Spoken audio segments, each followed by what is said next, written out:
레디트의 법집행관 여러분, 용의자나 피해자가 실제로 사실로 밝혀진 당신은 결코 나를 믿지 않을 것입니다. 라는 미친 이야기는 무엇입니까? 공식적인 경찰 업무는 아니지만 매우 관련이 있습니다. 저는 보안군 USAF 경찰 학생들의 훈련 강사였습니다. 저는 총기 강사였지만 기숙사 점검이나 기타 재미있는 일들을 많이 다루었습니다. 그런데 이 아이는 수업 시간에 계속 졸더라고요. 많은 상담과 몇 가지 서류 작업 끝에 그는 악마가 기숙사에 있어서 잠을 잘 수 없다고 말했습니다. 물론 우리는 그에게 정신적인 문제가 있다고 생각했지만 원인을 파악하기로 결정했습니다. 그는 매일 밤 자정이나 그 이후에 눈을 감으라는 음성을 들었고 아무 일도 일어나지 않을 것이라고 말했습니다. 그는 겁이 나서 이에 따랐다. 어느 날 밤 강사 몇 명이 그와 함께 그의 방에 앉아있기로 결정하고 평소처럼 잠자리에 들라고 말했습니다. 그런데 보라, 0100쯤에 강사들이 천장에서 뭔가를 들었다. 그들은 조금 놀라기 시작했지만 지켜보고 기다렸습니다. 다음으로 그들은 목소리를 들었고 천장 타일 중 하나가 움직이면서 무언가가 뛰어내렸다는 것을 알게 되었습니다. 그들은 괴물을 뒤집어 놓고 불을 모두 켜서 도대체 무슨 일이 일어나고 있는지 확인했습니다. 분명히 이 다른 아이는 훈련 중에 군대에서 쫓겨난 것 같았습니다. 그는 집에 가서 가족과 마주하고 싶지 않았기 때문에 매일 밤 그 아이의 방에 들어가서 겁을 주곤 했습니다. 그런 다음 그는 음식이든 뭐든 먹고 다리를 조금 쭉 뻗었습니다. 내 생각에 그는 낮에는 샤워를 했지만 나머지 시간 동안은 천장에 틀어박혀 있었던 것 같아요. 말할 필요도 없이 그는 즉시 집으로 보내졌고 겁에 질린 우리 학생은 마침내 꼭 필요한 휴식을 취할 수 있었습니다. 편집, 명확히 하고 싶은 몇 가지 사항입니다. 네, 그 아이는 18살이었습니다. 저는 15년 정도 다녔기 때문에 모든 학생들을 아이들이라고 불렀습니다. 2012년쯤에 소방서에서 이런 일이 일어났습니다. 우리는 이를 기숙사라고 부릅니다. 천장에 사는 친구는 그 아이에게 다른 말을 했고 그로 인해 그 아이는 자신이 악마이고 가족이나 다른 것에 해를 끼칠 것이라고 믿게 되었습니다. 그리고 18살짜리가 왜 그렇게 소란스러운지 묻는 사람들에게 훈련을 통해 온 학생들의 수준에 놀라게 될 것이라고 말해야 합니다. 그들은 모두 BMT에서 제거되지는 않습니다. 이는 슬픈 일이지만 그들 중 많은 사람들이 환상적인 공군으로 성장하여 결국 NCO로 성장합니다. 이 아이가 뭔가를 말하고 본능적으로 아 그래, 저건 악마야? 그거 미친 짓이야. 이 말은 혼자만 간직하는 게 좋을 거야. 그러지 마라고 믿기까지 이렇게 오랜 시간이 걸렸다는 걸 믿을 수가 없어요. 사람들이 내가 미쳤다고 생각하길 바라요. 팁 하나를 드리자면 여러분, 만일 악마가 여러분에게 말을 걸기 시작한다면 만일의 경우에 대비해 누군가와 이야기해 보시기 바랍니다.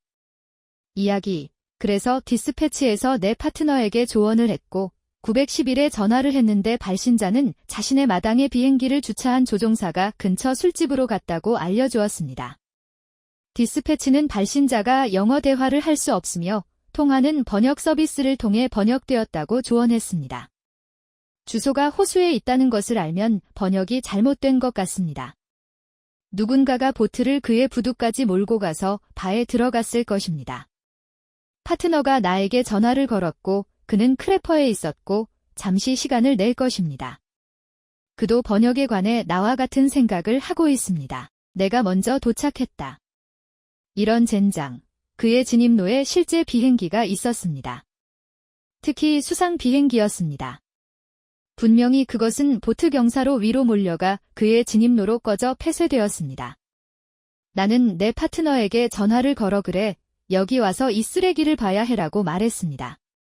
바로 가세요. 비행기의 주인은 누구인가요? 술 취한 사람이 그렇습니다. 분명히 그는 친구를 방문하기 위해 거기에 있었고 호수에 착륙하여 친구의 진입로로 택시를 탔습니다. 단, 주소가 뒤섞여 지금은 술에 취했습니다. 그래서 나는 그가 비행기를 옮기는 것을 원하지 않습니다. 비행기는 가볍다는 것이 밝혀졌습니다. 그는 그것을 올바른 진입로로 밀었습니다. 이야기 3. 의무적인 것은 내가 아니라 가까운 가족 친구입니다. 그래서 해변 관광지 순찰을 하고 있는데 새벽 2시쯤이라 음주운전자를 조심하고 있어요. 길을 따라 조금 방향을 틀고 있는 한 남자가 있습니다. 그는 뒷길에 있었고 주변에는 아무도 없었습니다. 나는 그것을 확인하기로 결정하고 불을 켜었고 그 사람은 즉시 차를 세웠습니다. 그 사람과 채팅을 시작하면 그 사람이 말을 더듬고 있습니다. 어디서 오시나요? 해변에서 호텔로 돌아가는 중이에요. 왜 방향을 바꾸는 이유가 있나요? 최근에 받은 수술로 인해 약을 먹고 있는데 꽤 피곤해요. 그래서 나는 생각하고 있어요. 알았어, 친구. 그의 면허증과 등록증을 받아 실행해보니 깨끗해졌습니다. 돌아오는 길에 손전등을 들고 그의 뒷좌석을 살펴보세요. 뒷좌석에는 30팩짜리 맥주 2개가 있을 뿐만 아니라 바닥에는 빈 맥주 캔이 가득하다. 그럼 뒤에 있는 맥주는 다 뭐예요? 글쎄요. 제 이웃이 그 브랜드의 맥주를 정말 좋아해서 우리 집에 묵어주셨거든요. 그래서 우리는 그 맥주를 그 사람에게 선물로 가져가려고 합니다. 그럼 바닥에 있는 캔은 다 뭐죠? 그럼요. 저번에 우리가 해변에 갔을 때 해변의 일부가 쓰레기로 되어 있는 것을 봤습니다. 그렇게 해변을 떠날 수는 없었습니다. 알았어, 친구. 차에서 내려야 해. 그래서 나는 그에게 음주 측정기를 먹게 했고 그는 0.00을 불었습니다. 명심하세요. 이 사람은 그의 말을 좌우로 불분명하게 하고 있습니다. 그래서 나는 그를 호텔로 다시 데려갈 수 있는지 물어보고 그의 아내를 다시 데려다 차를 가져오도록 했고 그는 동의했습니다. 호텔에 도착했는데 아내가 너무 늦게 나갔기 때문에 몸이 안 좋아 걱정됩니다. 아내는 그가 약을 먹고 있다고 확인합니다. 그는 잠에 들었고 아내와 나는 밖으로 나가면서 그녀에게 질문을 하기 시작했습니다. 뒷좌석에 빈 맥주 캔이 잔뜩 있는 걸 봤어요. 그 사람 술을 많이 마시나요? 아니요. 그 사람은 우리가 해변 청소를 하면서 해변 여행을 1시간이나 할애했다고 주장했어요. 우리가 집에 돌아가기 전에 재활용 쓰레기통에 캔을 버리라고 하더군요. 술은 전혀 마시지 않거든요. 재밌네요. 뒷좌석에는 맥주 2상자가 있었어요. 아, 네. 제 이웃은 맥주를 정말 좋아해요. 우리가 사는 곳에서는 맥주를 구할 수가 없어요. 내가 지금까지 본 것 중 가장 놀랐습니다. 편집, 그를 방향을 바꾸게 만든 것은 약이 아니었습니다. 그는 정말 피곤했기 때문에 체포되지 않고 호텔로 다시 돌아갔습니다. 그 약 때문에 그는 말을 더듬게 되었습니다. 네, 그런 변명을 하면 솔직히 거짓말을 하고 있다는 생각도 듭니다. 그리고 책임감 있는 방식으로 이 문제를 처리한 오피의 가족 친구에게 좋은 일입니다. 그러나 이는 음주운전이 단순히 음주만을 의미하는 것이 아니라는 점을 보여줍니다. 정말 피곤하다면 그것도 나쁠 수 있습니다. 다들 운전 조심하세요. 이야기 4. 3년 전 우리 민사부서에서 일하던 집주인은 세입자를 내보내고 싶어 합니다. BS 측정기를 시작하는 일반적인 것들을 말합니다. 그들은 마약 사용자, 범죄자, 깡패, 시어머니 방에 죄수를 가두는 사람들입니다. 집주인 자신은 빈민가이며 자신이 퇴거시키고 싶어하는 모든 세입자에게 터무니없는 말을 합니다. 이 경우에는 부분적으로 사실이었음이 밝혀졌습니다. 세입자는 남자와 그의 나이든 어머니였습니다. 그들은 그 남자의 발달 장애가 있는 형제를 배관이나 전기도 없는 집의 시어머니 방에 자물쇠로 채워놓고 있었습니다. 이 가족은 집주인과 10년 정도 임대를 하다가 최근에야 지불을 중단했습니다. 알고 보니 그들은 스위트룸 문에 있는 우편함을 통해 형제에게 음식을 먹이고 있었고 내부에는 상상할 수 있는 가장 역겨운 매트리스 외에는 가구가 없었습니다. 그 사람이 그곳에 얼마나 오랫동안 갇혀 있었는지는 모르지만 내 인생에서 이보다 더 역겨운 곳은 본 적이 없습니다. 5번째 이야기, 이건 내 바지가 아니야. 우리가 시내를 돌아다니는 동안 우리는 개인명령 위반과 관련하여 신문을 원하는 짐이라는 남자를 발견했습니다. 그 사람은 우리가 모르는 다른 사람, 밥과 함께 과거 자동차 조수석에 타고 있었습니다. 우리는 차를 세우고 짐을 체포한 뒤 차 뒷좌석에 태웠습니다. 우리가 그의 차와 바브, 짐은 우리 지역 마약상 중 한 명이었습니다. 을 수색하던 중 바브의 주머니에서 얼음 조각을 발견했습니다. 그래서 저는 밥에게 그가 마약 혐의로 체포되었다고 말하고 싶습니다. 그는 나를 죽은 눈으로 바라보며 이렇게 말했습니다. 경관님, 맹세컨대 이건 제 바지가 아닙니다. 나는 그의 얼굴 앞에서 거의 웃었다. 진지하게 말할 수는 없잖아요. 그게 당신이 할 수 있는 최선인가요? 그러나 그는 또다시 신께 맹세하는데 이건 내 바지도 아니고 내 약도 아니다라고 말했다. 분명히 짐과 밥은 짐의 집에서 밤새 술을 마셨고 밥은 기절하기 전에 바지를 잃어버렸습니다. 그들이 잠에서 깨어났을 때 밥은 자신이 발견한 첫 번째 청바지를 집어들고 그의 주머니에 마약이 들어있는지 전혀 알지 못한 채 짐을 마카를 사러 시내로 데려갔습니다. 내가 들어본 적이 있는 이야기일 것이다. 그래서 나는 차를 열고 짐에게 그거 내 바지야? 라고 물었습니다. 그렇습니다. 그는 자신의 것을 찾지 못했습니다. 그 바지 속에 무엇이 들어있었는지 말해줄 수 있나요? 아, 젠장. 그렇군요. 제가 어제 담배를 안 피웠다는 게 요점이군요. 짐은 바지와 마약을 소유하고 있음을 완전히 인정했고 밥은 행복하게 자유롭게 떠날 수 있었습니다. 이야기 6. 상용 고객이 적어도 일주일에 한 번씩 전화를 해서 사람들이 그를 때리고 싶어하며 그를 혼자 두지 않을 것이라고 말했습니다. 우리가 누군가를 그곳으로 보내면 그 사람은 항상 혼자였고 그것은 근거가 없는 일이었습니다. 어느 날 밤, 그는 전화를 걸어 자신이 가게에 왔다고 말했고 한 남자가 계속 그에게 구강을 하자고 요청했습니다. 밖에 나가보니 사람이 없는데 그 사람이 떠났다고 하면서 현지 주소가 적힌 번호판을 주었습니다. 우리가 나가보니 주소는 장례식장이었습니다. 그 차량은 연구차였고 후드는 여전히 따뜻했습니다. 장의사와 이야기를 나눈 후 그는 그 남자에게 구강을 권유했다고 고백했습니다. 일단 그 사람은 진실을 말하고 있었어요. 그리고 모든 통화를 진지하게 다뤄야 하는 이유에 대한 훌륭한 예입니다. 언제 심각한 상황이 될지 알 수 없습니다. 짜증나고 약간의 시간 낭비가 있지만 이런 상황에서는 목적이 있습니다. 이야기 7. 이런 일이 실제로 나에게 일어났고 모든 일이 어떻게 진행되었는지에 대해 매우 감사했습니다. 나는 19살이나 20살이었고 반갑 에피타이저를 먹기 위해 정말 형편없는 소매 근무를 마치고 동료 몇 명과 함께 애펠비지에 갔습니다. 그들은 술을 마시고 있었고 나는 미성년자였기 때문에 술을 마시지 않았습니다.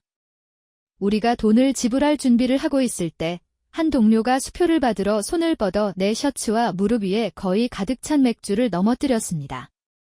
문제 없어요. 사고였거든요. 직원분께서 청소를 도와주시고 저희는 길을 나섰습니다. 하지만 나는 여전히 버드라이트의 악취를 풍기고 있었습니다. 주차장에서 나와 주요 도로로 진입하는 첫 번째 순간 차선 중앙에 있는 타이어처럼 보이는 것을 피하기 위해 방향을 틀어야 했고 즉시 거울에 비친 경찰의 불빛을 보고 완전히 망했다고 생각했습니다. 경찰관은 분명히 맥주 냄새를 맡았지만 실제로는 시간을 내어 내 이야기를 들었습니다. 게다가 내 옷은 여전히 젖어 있었다. 그는 직원들에게 이야기를 확인하기 위해 나를 그의 차 뒷좌석에 태워 애펠비즈로 데려갔습니다.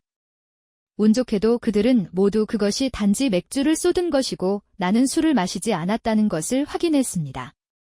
그는 나를 다시 차로 데려가서 놓아주었다. 이야기 8. 나는 악마가 전화해서 거리에서 사람들을 죽인 다음 자살하라고 말했다고 경찰에 신고한 정신장애자에 대한 신고를 받았습니다. 나는 그의 이전 경찰 파일을 확인했습니다. 그는 정신건강 문제에 대한 엄청난 병력을 가지고 있었습니다. 그는 여러 차례 정신병동에 실려갔고 일종의 편집성 분열 정동장애 진단을 받았습니다. 어쨌든 내 파트너와 나는 나타나서 그 사람과 이야기를 나눕니다. 그는 총알에 땀을 흘리고 있고 눈이 휙휙 돌아가고 떨리고 완전히 겁에 질려 있습니다. 그는 지난 6년 동안 악마가 밤마다 전화로 그에게 전화를 걸었고 그가 도움을 요청하면 경찰이 그를 정신병원으로 데려갔다고 설명합니다. 그는 악마가 그에게 사람들을 끝내고 그 자신도 끝내라고 말한다고 말했습니다. 그와 대화하기 위해 정신건강부서에 전화하려고 할 때 전화벨이 울립니다. 내 파트너가 그 남자의 요청에 따라 전화를 받았는데 어땠을까요? 이 쓰레기 같은 놈은 보이스 체인저를 사용해 이 친구에게 수년 동안 정신건강 문제가 있는 장난을 치며 악마인 척하고 있었습니다. 그 순간이 얼마나 초현실적이었는지는 이루 말할 수 없습니다. 불쌍한 남자의 얼굴이 바뀌었습니다. 마치 그가 마침내 정당성을 입증하고 그것이 단지 그의 머릿속에 있는 것이 아니라는 것을 아는 것처럼 말입니다. 그래서 우리는 장난꾼을 조사했고 결국 그를 기소했습니다. 전화한 사람은 너무 행복했어요. 이런 일을 하려면 얼마나 터무니없는 쓰레기가 되어야 하는지 상상할 수 없습니다. 내가 아는 한 이것은 당신을 지구상에서 최악의 사람 중 한 명으로 만드는 것입니다. 그 사람이 실제로 기소되어서 다행이에요. 나는 전화 장난이 많거나 그렇지 않은 것 같은 느낌이 듭니다. 그 불쌍한 사람. 이야기 9. 조금 늦었다는 건 알지만 좋은 일이에요. 나는 몇 년간 강력범죄 수사를 맡은 형사였습니다. 나는 어느 날 밤 응급실 입구에 있는 차량에서 말 그대로 버려진 남성 피해자 때문에 전화를 받았습니다. 그는 산탄총으로 옆구리 즉 엉덩이 주변에 총을 맞았지만 의식이 있었고 경계심이 있었습니다. 그와 대화하는 동안 그는 자신의 이름이나 그 어떤 것에 관한 어떤 정보도 제공하지 않았습니다. 응급실에 있는 동안 의사는 바지를 잘라냈을 때 그의 주머니에 상당한 양의 약물이 들어 있었다고 말했습니다. 그는 처음에는 이야기에만 매달렸다가 일주일쯤 지나 퇴원하자 마약 혐의로 체포됐다. 이것이 이야기의 전환점입니다. 그는 즉시 그건 내 바지가 아니다라는 이야기를 중단했습니다. 이 이야기는 누구나 상상할 수 있는 것보다 더 흔하지만 실제로 무슨 일이 일어났는지에 대해서는 여전히 더 많은 정보를 제공하지 않았습니다. 하지만 그는 마침내 자신의 개인 정보를 제공했습니다. 그는 타주 출신이어서 유대감을 형성할 수 없었습니다. 그래서 그는 약 4개월 동안 감옥에 갇혀있던 후에 마침내 무슨 일이 일어났는지 이야기하고 싶다고 결심했습니다. 그가 총에 맞은 날 밤, 그와 그의 동료 중 일부는 알려진 마약상을 털기로 결정했습니다. 이를 달성하기 위해 그들은 BDU 바지, 완전한 유니폼 스타일 셔츠 및 배지를 갖춘 연방요원으로 분장했습니다. 집에 도착하자 그들은 경찰이라고 발표했고 그가 유리문을 움켜쥐자마자 안에 있던 남자가 정문을 활짝 열고 바깥문을 통해 엽총을 발사해 그를 때렸다. 모두 다시 차로 달려가 뛰어 올라탔고 도중에 다른 남자 한 명이 그에게 옷을 주어 그가 교복 차림으로 병원에 나타나지 않도록 했다. 그의 이야기는 모두 조사를 통해 확인되었고 마약상은 유리문을 교체하지 않았으며 여전히 부서져 있었습니다. 글쎄요, 당신이 그것에 대해 이야기하고 싶지 않은 이유가 확실히 이해가 됩니다. 그 시점에서 어려운 결정이겠군요. 왜냐하면 당신의 변명은 아니 경찰관님, 저는 제가 몰랐던 범죄를 저지른 것이 아니라 제가 저지르고 있었던 범죄입니다.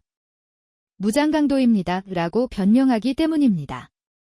이야기 10. 저는 대기 오염 관리 분야에서 일합니다.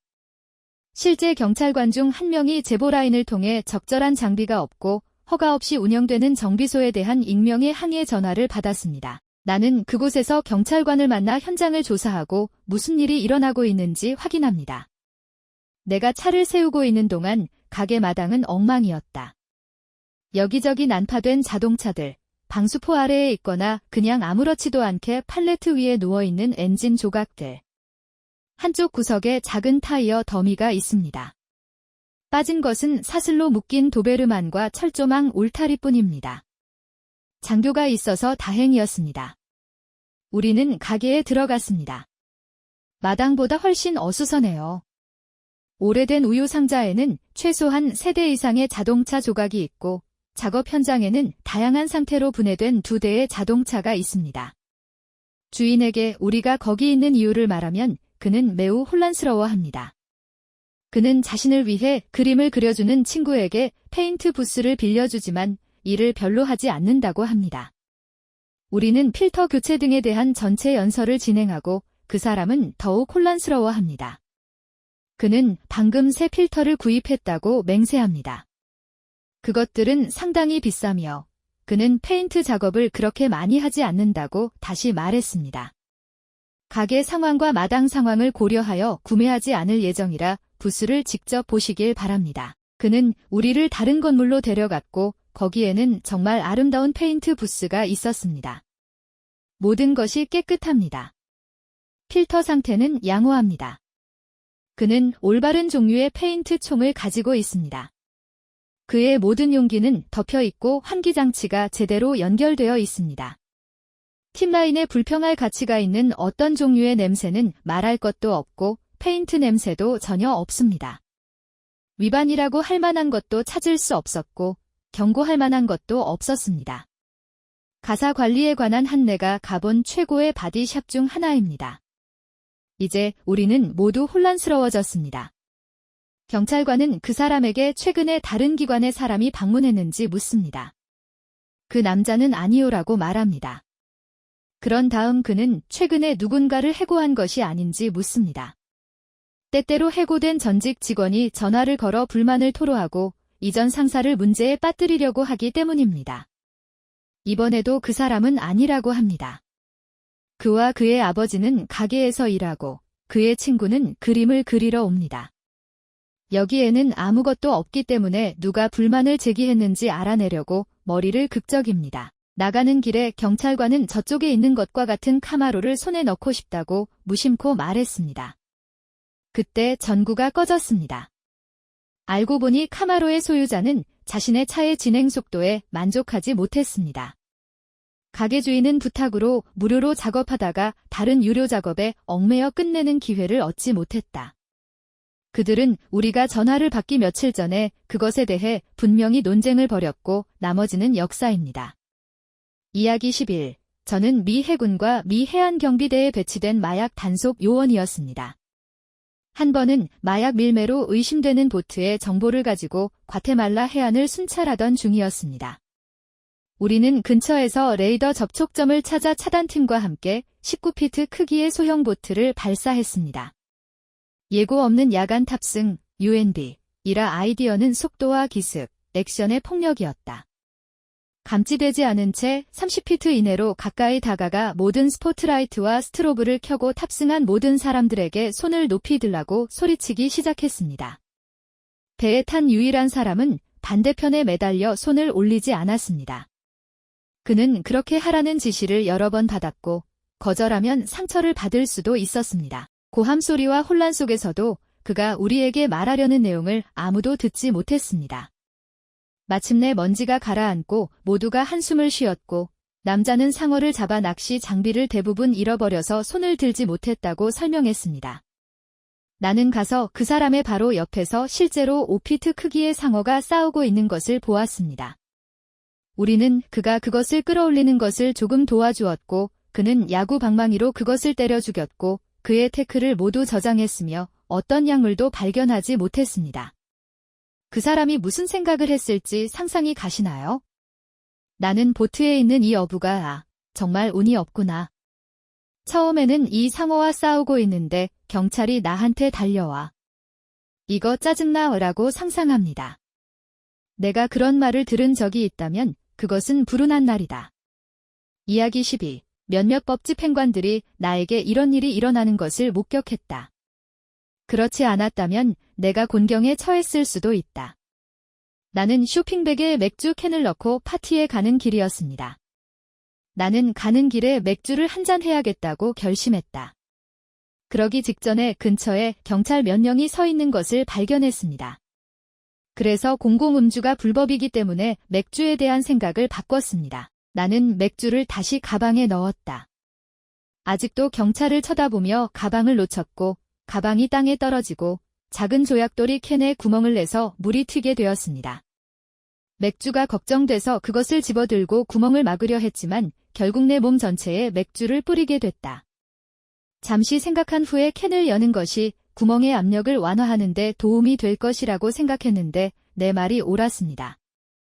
이제서야 나는 경찰이 지켜보는 가운데 반쯤 개봉한 맥주 캔을 손에 들고 공공장소에 서 있는데 맥주 냄새가 난다. 술에 취하지 않은 것 외에는 확실히 공공장소에서 술을 마시고 있는 것처럼 보였습니다. 경찰은 전혀 나를 괴롭히지 않았습니다. 이야기 13. 저는 아니었지만 재미있다고 생각했어요. 내 두 친구는 밤에 하이킹을 합니다. 왜 그런지는 모르겠지만 우리 주에서는 어두워진 후에 공원에 나가면 무단 침입을 당하게 됩니다. 그들은 공원 관리인을 보고 주차장에 주차한 이후로 그들을 찾고 있다고 가정합니다. 약 1.5마일 정도를 되돌아간 후에 그들은 이런 멍청하고 괴상한 생각을 하게 됩니다. 한 친구가 도와주세요. 곰이 나를 쫓고 있어요. 라고 소리치며 길을 달려가기 시작합니다. 다른 친구는 곰 소리를 내며 트레일을 달리고 있습니다. 나는 그것이 무엇인지 모른다. 내 친구가 관리인에게 다가가면서 반대쪽으로 달려가세요. 곰이 있어요. 라고 말했습니다. 관리인은 그와 함께 숲 밖으로 달려나갑니다. 이야기 14. 영국 본국의 극히 시골 지역에서 수요일 오전 3시쯤 야간 근무를 합니다. 누군가 흰색 레인지로버를 타고 피해자에게 다가가 뛰어내린 뒤 톱질한 산탄총으로 제보자를 붙잡았고 조용한 주택가의 현관문에서 약 30야드 떨어진 곳에서 아이폰을 빼앗겼다는 신고가 들어왔습니다. 제보자의 주소를 찾아보니 이상하게 그 거리가 기억나는데 위치를 알 수 없다. 안으로 들어가 보니 제보자는 인터넷에서 새 아이폰을 살펴보고 있었습니다. 약간 의심스럽습니다. 우리는 이야기를 나누었고 그는 나에게 무슨 일이 있었는지 말해주었습니다. 그는 전혀 단계적이지 않은 것 같습니다.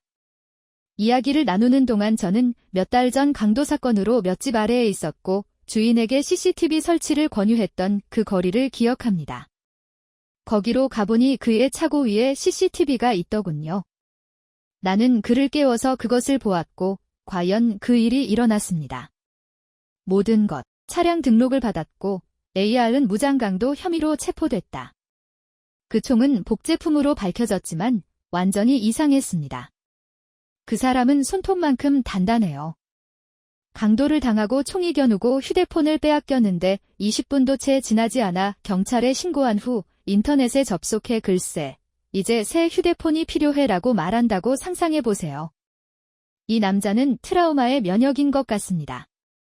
그렇지 않으면 나중에 그에게 큰 타격을 줄 것입니다. 누가 말할까요? 그는 아직도 충격을 받은 상태일 수 있다. 이야기 15. 다른 사람을 속여 오줌을 마시게 했다고 비난하는 사람들이 얼마나 많은 전화를 받는지 믿을 수 없을 것입니다. 적어도 한 달에 한 번, 때로는 일주일에 한 번 발생합니다. 한 번은 그것이 사실이었고 우리는 그 사람을 쫓았습니다. 일부 장난꾼은 호텔에 전화를 걸어 손님에게 자신이 성병에 걸렸다고 생각하게 하여 오줌 한 컵을 프론트 데스크로 가져오라고 했습니다. 알람을 울리지 말라고 했으니 그냥 책상 위에 올려놓고 나가라고 하더군요. 그러자 그 남자는 프런트에 전화를 걸어 자신이 스포츠 드링크 CEO라며 테스트해볼 새로운 에너지 드링크를 가지고 왔다고 말했습니다. 그 남자는 오줌을 마셨다. 그것은 입소문이 났고 거기에는 몇 가지 모방자가 있었습니다.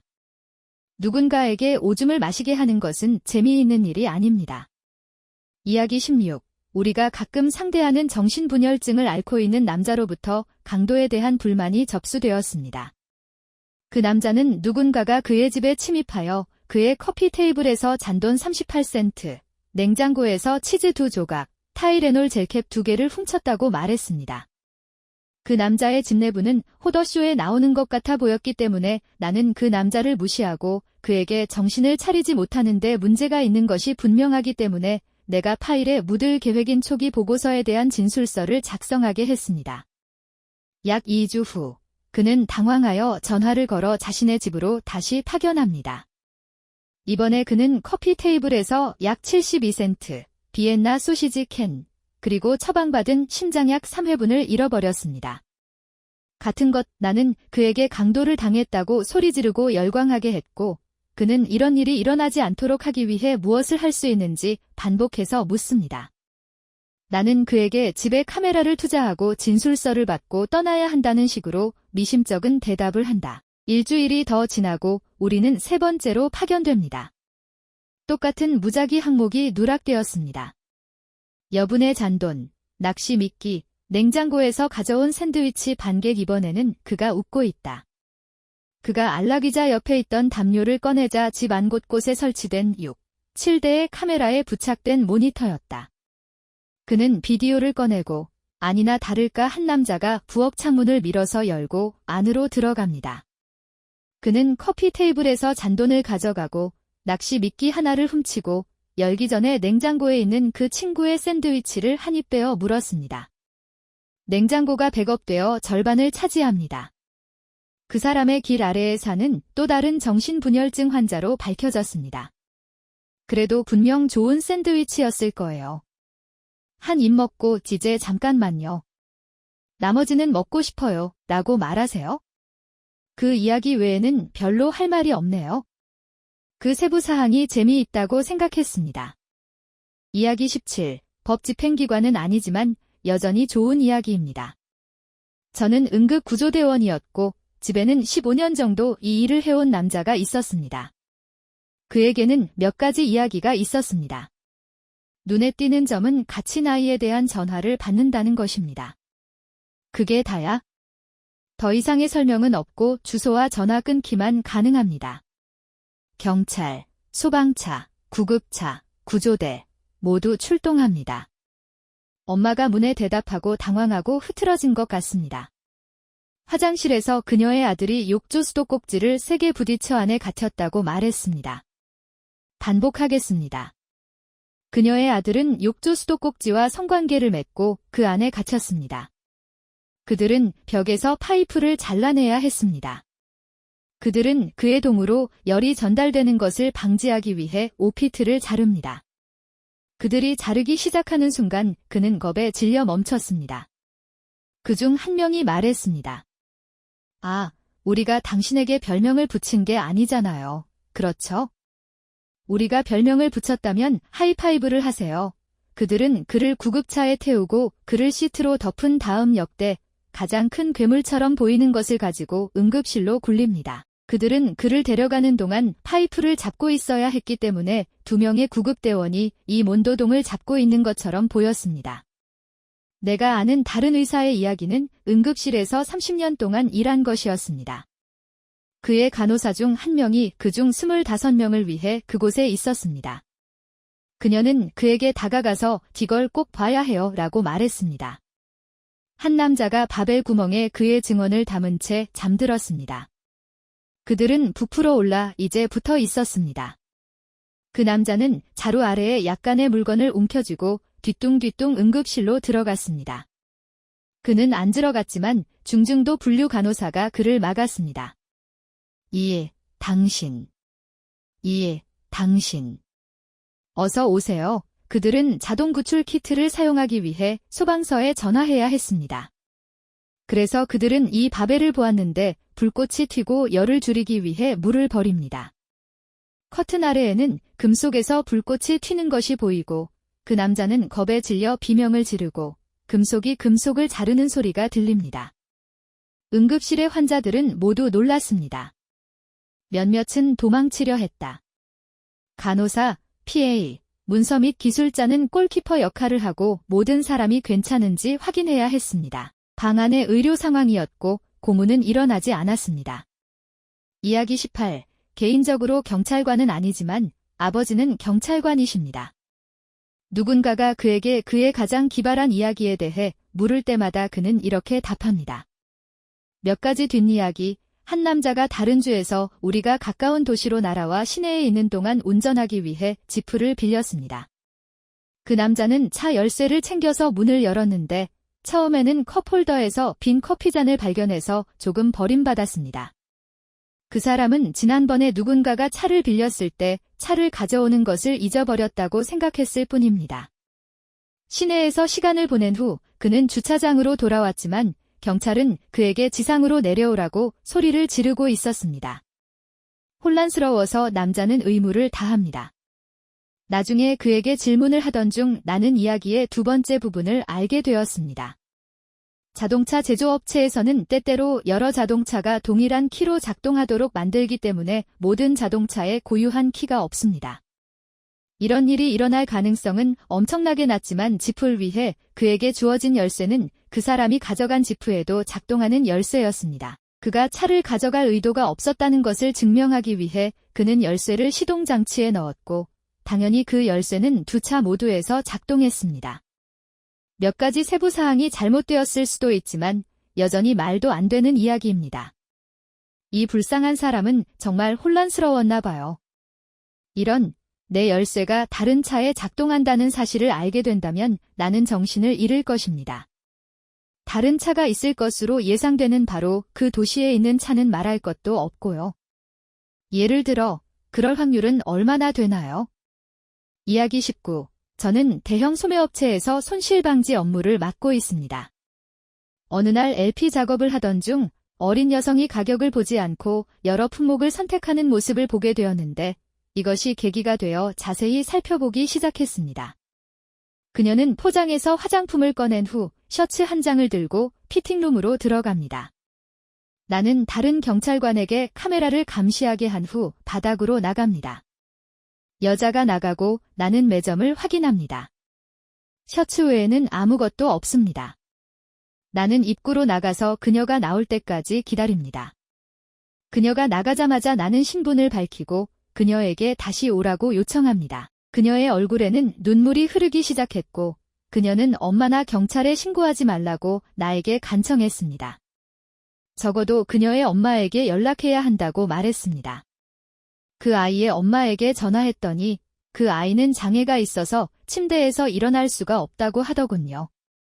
나는 그녀를 데리러 갈 다른 사람이 있는지 묻고 그녀는 가족을 보냅니다.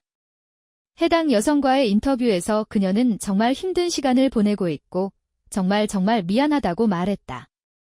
나는 그녀에게 의심의 여지가 있다는 점을 고려하여 그녀가 여전히 무단 침입을 당했으며 다른 소매업체와 문제를 일으키지 않는다는 이유로 그녀에게 비용을 청구하지 않기로 결정했습니다. 그녀는 동의합니다. 며칠 후 편지가 담긴 봉투를 받았습니다.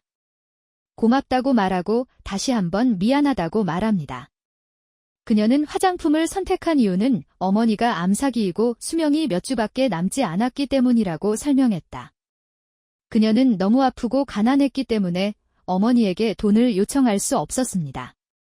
솔직히 마음이 아팠습니다. 나는 사람을 성급하게 판단하지 말라는 뜻으로 편지를 액자에 넣어 사무실에 보관했습니다. 모든 신입사원에게도 읽도록 하세요. 다들 여기서 양파를 자르는 사람 표정이 똑같다. 오피는 여기서 좋은 일을 했습니다. 예를 들어 손실방지 업무가 당신의 일이잖아요. 그렇죠? 사람들이 상점에서 물건을 훔치는 것을 막아야 합니다. 문자 그대로 당신이 고용된 이유입니다. 하지만 이 사람은 내가 모르는 일을 다루고 있을지도 몰라라고 공감하고 이해하고 너무 세게 비난하지 않고 안 되라고 말하는 것도 필요합니다. 다시는 그러지 마세요라는 말은 정말 존경스럽다고 생각해요. 사람은 실수할 수도 있고 변화에 휘말릴 수도 있으며 이러한 실수는 참작할 수 있는 상황으로 인해 발생할 수도 있습니다. 그 사람 이제 좀 나아졌으면 좋겠다. 그 상황은 그들을 꽤 어두운 곳에 두게 했을 것이고 그것은 그들의 잘못이 아닙니다. 이야기 20. 호주로 여행을 가다가 세관에서 내 짐을 검사하다가 냄비의 흔적을 발견합니다. 당시 나는 혼자 여행을 다니는 긴 머리의 20대 남성이었다. 친절한 관세청 직원이 나에게 말을 걸기 시작하면서 내가 담배를 피워도 상관없다고 단지 내가 그 모든 재질을 가져오지 않을 뿐이라고 농담을 하기 시작했습니다. 지구 반대편 세관에서 정중하게 신문을 받는 동안 나는 겁이 났습니다. 마음이 급했습니다. 거절을 당하고 집에 가야 합니까? 구금되거나 투옥되거나 알몸수색을 당하게 됩니까? 마약 밀매에 대해 호주법이 어떻게 규정되어 있는지는 모르겠지만 아마도 나쁜 것일 수도 있습니다. 나는 담배를 피운 적이 단 한 번도 없고 지금도 없습니다. 나는 합법화와 내가 사는 모든 곳에서 약간 손을 대었지만 베이핑과 한두 개의 작은 3mg 식용 모두에서 매우 낮은 복용량에도 불구하고 믿을 수 없을 만큼 어지러워졌습니다. 내 가장 친한 친구의 결혼식에 베스트맨으로 참석할 때를 제외하고는 술도 전혀 마시지 마세요. 나에 대해 지혜가 없다는 것이 정말 나를 괴롭힌다. 하지만 어쨌든 그래서 나는 겁이 났어요. 포스터 아이는 확실히 특히 일부 외모 고정관념에 기초한 미국 TV 문화에 익숙한 일부 외국 남자들에게 갑자기 내가 부모님을 이용하고 있다는 사실이 떠올랐습니다. 여행용 가방. 이런 의아한 표정을 지었지만 우리는 좀 더 이야기를 나눴고 그들은 내 짐을 더 철저하게 수색했고 나는 가던 길을 갔다. 나는 그들이 내가 뭔가를 이겨냈음에 틀림없다고 생각했을 것이라고 확신합니다. 그리고 그들은 그것을 찾으려고 애쓰지 않았을 뿐입니다. 하지만 아니요. 그것은 실제로 다른 사람의 여행 가방이었고 부모님도 마찬가지였습니다. 이야기 21. 이 이야기는 30년 후에 세 번째로 하는 이야기이므로 자세한 내용이 모호하더라도 양해해 주시기 바랍니다. 우리 엄마에게는 오래된 폭스바겐 비트를 소유한 친구 메리가 있었습니다. 모르는 사람들이 보기에는 뒤에 엔진이 있고 앞에 큰 트렁크가 있는 것 같았습니다. 어느 날 서커스단이 마을에 찾아왔습니다. 그랜드 도착의 일환으로 코끼리는 식사와 사진 촬영을 위해 기차역에서 시내 시장까지 행진합니다. 코끼리가 산책하는 동안 메리는 우연히 길을 운전하고 있었습니다. 코끼리 중 한 마리는 약간 통제 불능 상태가 되어 차에 앉기로 결정합니다. 차량 앞부분이 찌그러졌지만 여전히 운전할 수 있었습니다. 그런데 바로 해결이 안 됐어요. 코끼리가 차에 앉아있는 사진을 본 적이 있어서 이런 일이 일어났다는 것을 압니다.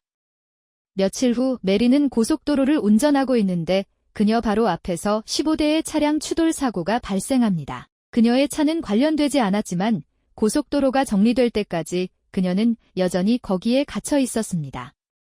그녀가 기다리는 동안 경찰이 모든 운전자에게 질문을 던지며 줄을 서고 있습니다. 그는 마침내 그녀의 차에 도착하고 왜 그녀가 제 시간에 멈추지 않았는지 묻습니다. 그녀는 그랬다고 주장합니다. 경찰은 그녀의 차를 보더니 안 되라고 말합니다. 메리는 경찰에게 코끼리에 대해 말했고 이제 그는 그녀가 망상이라고 생각합니다. 그녀가 그를 설득하는데 얼마나 오랜 시간이 걸렸는지 모르겠습니다. 누군가가 자신의 차에 코끼리가 앉아있다고 말하면 나는 그 말을 믿어야 할 것입니다. 사실이 아니라면 누구도 그런 변명을 하지 않을 것 같아요. 그렇죠. 너무 터무니없어요. 물론 그것은 나를 속일 수 있는 다른 방법이 있다는 뜻일 뿐입니다. 이야기 22. 저는 법 집행관은 아니지만 21살 때 친구들과 함께 공원에 가서 대마초를 피웠습니다.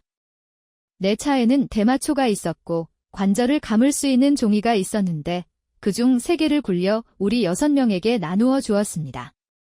친구들이 도착하기를 차에 앉아 기다리는 동안 나는 방귀를 의심하고 바지에 흠집을 냈습니다. 이 공원은 집에서 1마일 반 정도 떨어져 있어서 서둘러 차를 몰고 돌아왔습니다.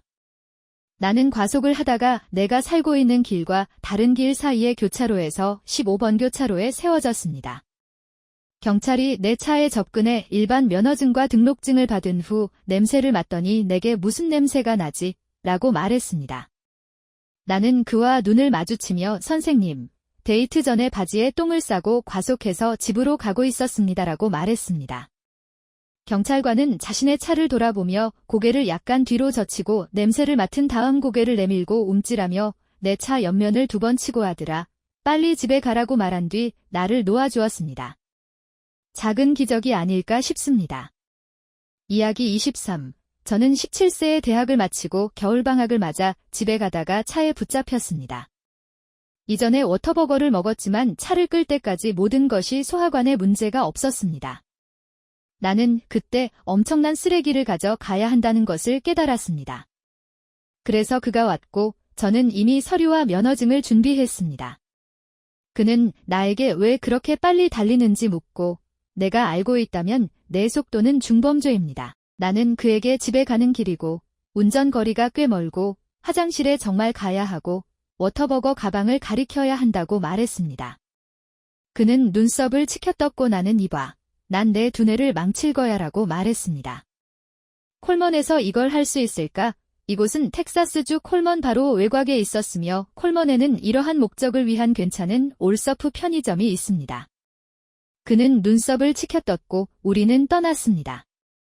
내가 파이프를 돌리는 동안 그 사람은 내 정보를 틀었고 내가 15분 뒤에 나온 뒤에는 속도를 줄이고 안전하게 집으로 가라고 말했다. 그것은 나에게 매우 이상한 일련의 사건이었습니다. 우리는 지금까지 쓰레기에 대한 이야기 없이 그리고 2번 연속으로 만들었습니다. 연속으로 2개죠? 어서, 레딧. 나는 그 책들을 읽기로 했다고 생각합니다. 하지만 당신이 나를 비난하는 것은 허용되지 않습니다. 나는 이야기를 읽었지만 내용을 만들지는 않았습니다. 이야기 24. 나는 링컨 기념관을 도보로 순찰하고 있었는데 납치 사건에 관해 한 여성을 만나라는 라디오 전화를 받았습니다. 100야드 떨어진 곳에서 그녀를 보자마자 나는 그녀가 1096 정신주체라는 것을 알 수 있었습니다. 그녀는 그 해에 어울리지 않는 옷을 입었고 옷도 특이하고 어울리지 않았습니다. 많은 노숙자들은 옷을 보관할 곳이 없기 때문에 옷을 모두 입습니다. 그녀의 머리카락은 매우 흐트러져 있었습니다. 그녀는 전날 밤 DC 거리에서 납치됐다가 탈출하여 돌아왔다고 말했습니다. 그녀는 제시 잭선과 레인보우 연합, 레인보 코얼리션의 명령을 받은 33급 메이슨들에게 납치됐다고 말했습니다. 그녀는 버지니아에서 차에서 내려 히치하이킹을 해서 다시 DC로 돌아왔다고 말했습니다. 내가 그녀의 진술을 듣고 있는 동안 형사가 나타났다. 우리는 그녀가 편의점에서 차에서 뛰어내린 것을 발견했습니다. 형사는 편의점에 나갔고 그녀가 실제로 전날 밤 거기에 있었다는 것을 알게 되었습니다. 분명히 일부 남학생들은 노숙자 여성을 데리러 집으로 데려가 파티에 참석하는 것이 재미있을 것이라고 생각했습니다. 그녀가 그들에게 프리메이슨 음모에 대해 이야기하기 시작했을 때 그들은 그녀를 괴롭히기로 결정했습니다. 그녀는 겁에 질려 한밤중에 편의점에 그녀를 버렸습니다. 알았어, 쓰레기 같은 쓰레기들아. 예를 들어, 제가 가장 먼저 인정하겠지만 저는 형제에 대한 편견을 가지고 있습니다. 하지만 그 점을 완전히 제쳐두고 이 사람들은 누군가를 납치했고 그것은 그 사람이 노숙자인지 아닌지에 관계없이 정말로 그들을 쓰레기로 만듭니다. 정신적으로 안정되어 있거나 제정신인지 아닌지. 예를 들어 그들은 아주 나쁜 일을 했기 때문에 나는 그 사람들을 싫어합니다. 재미있는 장난도 아니고 재미있는 것도 아니고 단지 인류에게 끔찍한 일입니다. 그렇긴 하지만 그것은 장교로서 듣기에는 터무니없는 이야기이고 어느 정도 사실이라는 것을 알게 되면 더욱 터무니없는 이야기입니다. 그리고 그 이야기는 오늘의 마지막 이야기이기도 합니다. 그럼 시청해주시는 여러분께 진심으로 감사 인사를 전하고 싶습니다. 여기에는 정말 미친 이야기가 몇 개 있었고 맨 끝에는 쓰레기에 관한 2개가 있었기 때문에 당신도 나만큼 이야기를 즐겼기를 바랍니다. 아, 우리는 너무 가까웠어요. 쓰레기에 대한 언급이 전혀 없는 전체 비디오가 될 예정이었습니다. 아니요, 그렇지 않습니다. 아무튼 지금은 어디에 계시든 낮이나 밤이나 즐거운 시간 보내시길 바라며 다음 영상에서 뵙겠습니다.